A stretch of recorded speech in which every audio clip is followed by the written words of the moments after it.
এখন যারা সরকারে রয়েছেন, আপনারা আমানতদার, আপনাদেরকে আমাদের পক্ষ থেকে দায়িত্ব দিয়েছি। আমানতদারের দায়িত্ব হলো যাদের আমানত রাখা হয় তাদের কাছে সঠিকভাবে পৌঁছানো। কিন্তু দেখা যায় যে আপনারা আমাদের এই অর্থ আপনাদের কাছে আমানত রেখেছি, কিন্তু আপনারা রক্ষক ভক্ষক সেজে বারবার আমাদের দেশকে দুর্নীতির চ্যাম্পিয়ন বানিয়েছেন। বাংলাদেশের স্বাধীনতার পরে এবছরই 9,30,000 কোটি টাকার বাজেট ঘোষণা হতে যাচ্ছে। আমরা যখন দায়িত্বে ছিলাম তখন আমাদের বাজেট ছিল 7,90,000 কোটি টাকা। 2023-2024 সালে বাজেট ছিল 7,97,000 কোটি টাকা। আমরা 7,000 কোটি টাকা কমিয়েছি যাতে উচ্চাভিলাষী বাজেট না হয়। আমাদের দেশের বাজেট কেন যথাযথ প্রয়োগ হয় না, অর্থাৎ যারা প্রাপ্য তাদের কাছে প্রাপ্য পৌঁছে দেওয়া হয় না। যারা জীবন দিয়েছে যে স্বপ্ন নিয়ে তাদের আকাঙ্ক্ষা প্রতিফলন ঘটে এবং এদেশের তরুণ প্রজন্মের যে স্বপ্ন নতুন বাংলাদেশ বিনির্মাণ এবং যে সংস্কারের যে স্বপ্ন নিয়ে বিপ্লব হয়েছে, আন্দোলন হয়েছে, এটা প্রতিফলন যাতে আমরা এই বাংলাদেশে দেখতে পাই।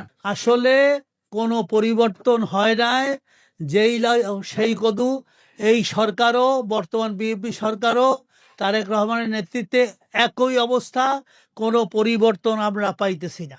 যারা দুর্নীতিবাজ, দুর্নীতি পরায়ণ, সামনে অনেক দুর্নীতি করবে, অনেক অপরাধ করবে, এইগুলা করে তারা বেঁচে যাবে, তারা স্বাধীন বিচার ব্যবস্থা চায় না। দেশের সর্বত্র সর্ব জায়গায় যে ঘুণ পোকা ধরেছে, এটা ইসলামী শরিয়ার আইন বাস্তবায়ন করা ছাড়া এগুলো কেউ নির্মূল করতে পারবে বলে আমার মনে হয় না।